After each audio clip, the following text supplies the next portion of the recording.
The Minister of the Federal Capital Territory (FCT) wey be Sh0ck, im don dey yarn my correct pipo. Im say im administration dey ready to partner with the state of Qatar to develop tourism sector and to improve security for inside the nation's capital. Wike now dey give dis offer wen di Qatar ambassador to Nigeria wey be Dr. Ali Al-Hajri im give am visit for inside im office for inside Abuja on Monday. Yes, so my correct pipo, but before I give una the full tori, I wan welcome una back again to Anointed Lady TV.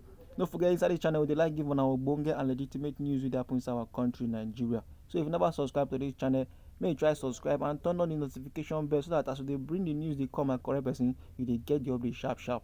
And abeg try to share our videos to your family and friends, make them too dey know wetin dey sup for inside our country Nigeria. Alright, my correct person, back to the matter of the hour. The minister Sh0ck im come dey confirm am say Qatar like dis dem get plenty influence for inside the international community due to their economic po ten tial and level of development. Im come dey talk im say FCT wey be Federal Capital Territory say dem dey open to cooperation on tourism and security wey go be mutual benefit to the both countries. According to him, he say tourism and security say na the top priority for the renewed hope agenda of our president wey be Bola Ahmed Tinubu. According to NTN and my correct person, he say im go dey happy if they go fit get relationship, particularly as e dey relate to tourism. He say dem get a lot of po ten tial here wey they go fit explore in terms of the tourism with Qatar, so e go be of their own interest if they go fit explore am. No be small thing, my correct people. He said dem dey willing to give out land for the building of the tourist center. He said dem dey willing to see how they go fit partner with the people outside of Nigeria to fully complete the Millennium Tower and Cultural Center wey dey for the main tourist centers for inside Abuja. Wike come dey stay yarn my correct people. He say FCT don record better achievements in terms of security and the provisions of infrastructure due to our president Bola Ahmed Tinubu effort to change the narrative of the country. Yes, so we go come the pledge, my correct people. He said the commitment of the FCT administration are to continue to provide support to all the foreign missions for inside the nation capital. Wike consider here and they give the ambassador say no be lie say things for past few years been dey rough, been dey somehow, but now e don dey good based on say they move forward. He say like this now, say dem dey ready to cooperate with am in terms of security, and security na the key. He say yes, no be lie, e get a time wey dem bin get security issues for the country, but as e be like this today, say difference don dey and the difference e plenty. He say security say na one of the 8 points priority of our president Bola Ahmed Tinubu's renewed hope agenda. So we go fit assure am say they go make am very convenient for all of their friends wey go stay and carry out the business for inside Abuja. Yes, so my correct people, that na the minister of the Federal Capital Territory be Sh0ck as im take yarn give the Qatar ambassador to Nigeria wey be Dr. Ali Al-Hajri wey visit am for im office for inside Abuja. No be small thing dey happen, my correct person. Our minister of FCT now wey be Sh0ck im dey like build relationship now with Qatar through their ambassador. Based on these tourism levels now, im come dey tell the ambassador say the security for our country Nigeria say e dey tight. Okay, after the im don yarn finish, my correct people, the ambassador now come dey confirm am. He say like this now, say Abuja say na one of the biggest capital cities for inside Africa with the investment and po ten tial. The ambassador come still yarn he say Qatar dem dey ready to increase better relationship with our country Nigeria. Im come still yarn say opportunities dey exist from investment in the tourism, education and health sector for inside the FCT Abuja. How you see the matter, my correct person? Any thing be you for body, feel free make put inside our comment section. This na Anointed Lady TV.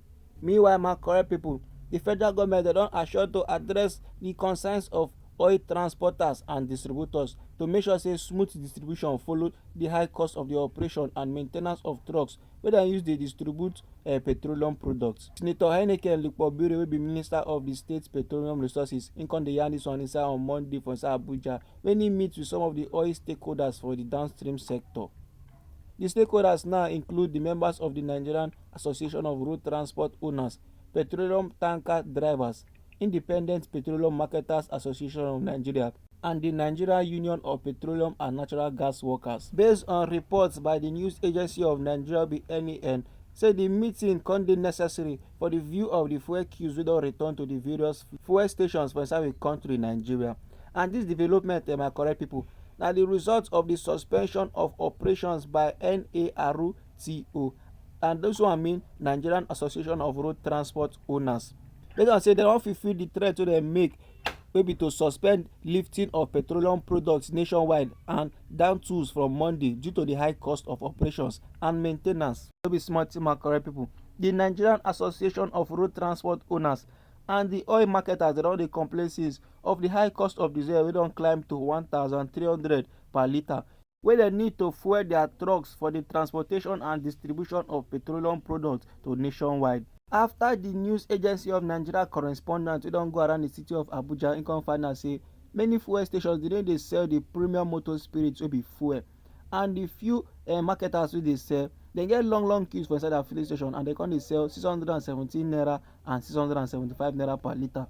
The NNPC limited now wey dey sell the current price of 617 naira per litre, dey come still get long queues for their filling station, and black marketers now dem don full road, my correct people. The minister wey be Lokogbere im come still yarn say no matter the matter, say the transporters dem don demonstrate patriotism, and im come dey assure dem say dem go torchlight the matter sharp and dem go make sure say dem bring lasting solution to the challenges wey dem dey face. According to INT writer, my correct people, im say Nigerians say already dem dey go through a lot as a result of the circumstances wey dem find themselves. Im say the issue wey dem raise na basically commercial matter, and as the government wey dem be, say dem go make sure say dem intervene so we country people no go suffer again. At the end of the engagement, im say dem go find solution to the matter. Na so im take yarn, my correct people. After the meeting, Sh0ck wey be the president of the Nigerian Association of Road Transport Owners, im come dey yarn dey give the news agency of Nigeria. Im say the meeting go well, e dey fruitful, based on say the minister e appreciate dem well and im come assure dem say the government dey go make sure say dem torchlight their matter. According to INT talk, my correct people, im say dem no dey fight the government and im say no be the government business again to dey pay dem their freight rates. Im say rather say e dey for the hands of the oil marketers. Say the oil marketers don also make some increase for inside their freight rates, and dem go need to torchlight that one too. Say the minister come promise to meet with them and the marketers on Tuesday. And according to reports by the news agency of Nigeria with NAN, he said the engagement wey dem expect to take find the lasting solution to the challenges e dey continue on Tuesday too. So my correct person, how you take see this matter? The long queues wey dey inside filling stations these days no be small thing, no be for only Abuja, my correct people. Even for Lagos too, the kind queues wey dey there no be play, and some filling station dey no open. As e be like this now, many of our country people dey para say the promises of our leaders dem say e dey worthless, e no mean anything again because they dey always to promise and to fail. Some come dey call the renewed hope of our president renewed hardship. Drop your comments for inside the comment section, make you tell us how e be for your own area. Don't forget, this na Anointed Daily TV. We dey like give una ogbonge and legitimate news wey dey happen for inside our country Nigeria. So if you never subscribe to this channel, abeg make you try subscribe and turn on the notification bell so that as we dey bring the news dey come and correct person, you dey get am sharp. And don't forget, abeg try to share our videos to your family and friends. Share and give them, make them to the know the suffering inside our country Nigeria.